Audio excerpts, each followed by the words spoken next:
What's up, YouTube? It's your boy Josh. How to go, man. 7 levels of intelligence in Classroom of Elite. If you guys haven't seen this anime yet, go check it out on Crunchyroll, man. This shit tough. Alright.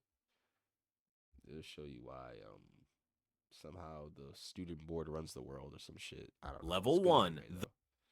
So the 7 levels. All right, The pawns. Level 1 is the lowest level of intelligence in Classroom of the Elite. I call them pawns because these students are easy to use, sacrifice, or throw away. They act mostly on instinct and emotion, with little to no strategic thinking. Yamauchi is the best example of this. When Sakayanagi approached him, he never stopped to ask why someone that powerful would need his help. Instead of being suspicious, he believed he was important. That mistake led to his expulsion. He was simply used by Sakayanagi as a pawn to move her plans forward. Sodouken also fits into this level. He reacts strongly to his emotions and gets angry very easily. Other students often try to provoke him, so he'll get himself expelled. If Horikita and Ayano Koji had not stepped in to help him multiple times, Sudo would have been used as a pawn and removed from the school very early. That nigga, he lucky he got good friends. Cause boy, he'd have been out of there, boy. Level 2, the competent. Level 2 is for students who are clearly smart and can work on their own, but they still have big weaknesses in how they think. They can make plans, study situations, and get results, but the problem is that they miss important details. Horikita fits this level, especially in the early and middle parts of the story. She does well in school, thinks logically, and can lead others. However, she fails many times because she expects everyone to act logically. She believes being smart is enough to control people, which is not true. In the early special exams, Horikita's plans often fall apart because she does not understand emotions. She overlooks things like anger, pride, fear, and selfishness. Because of this, Ayano Koji often has to step in behind the scenes to fix her plans or change her decisions without her noticing. Kushida Kikyu also belongs in level 2, but for different reasons. She understands people's feelings much better than Horikita. She knows how to gain trust, share information, and act harmless. The problem is that her whole plan depends on keeping up her good image. Once people start to see through her, everything falls apart. That flaw keeps her in level 2. She causes a lot of trouble in the story, but she never really wins. Level 3, the tactician. The tacticians are students who try to bend the school system to work for them using force or fear. In the series, there is only one person who truly fits this role, which is Ryuen Kakeru. Ryuen is a harsh and practical strategist who understands power better.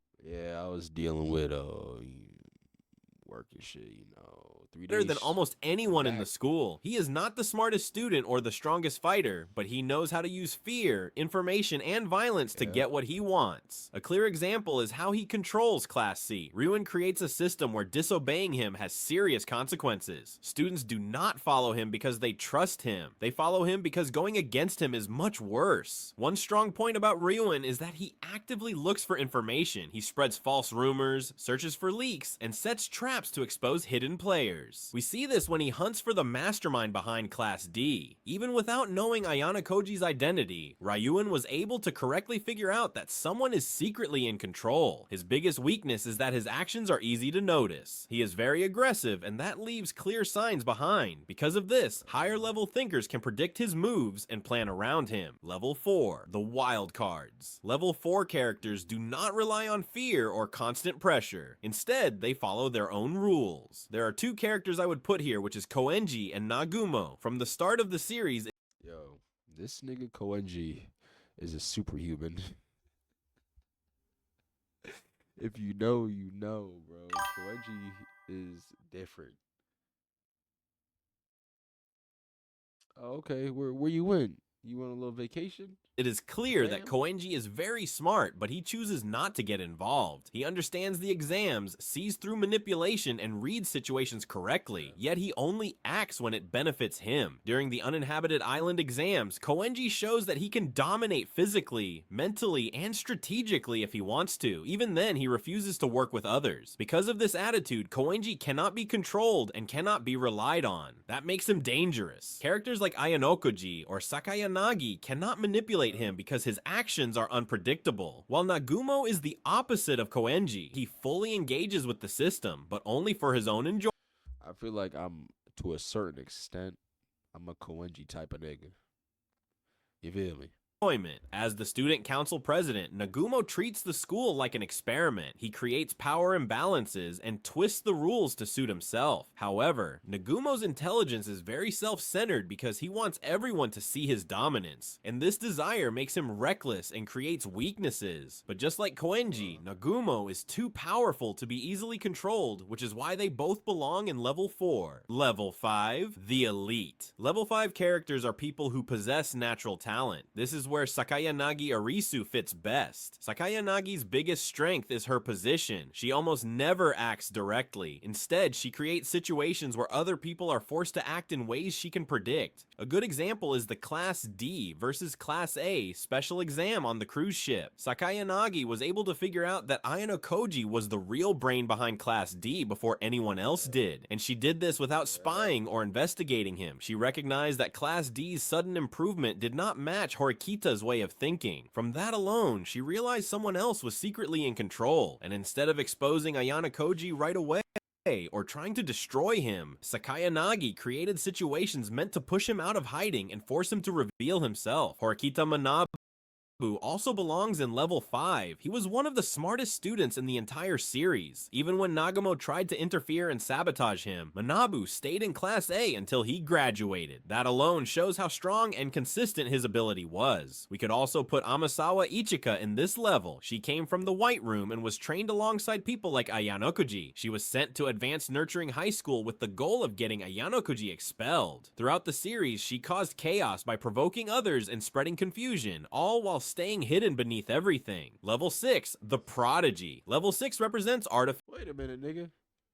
Did they have that in the show? I didn't know she was the White Room person this whole time. Who the fuck is that? Wait, what?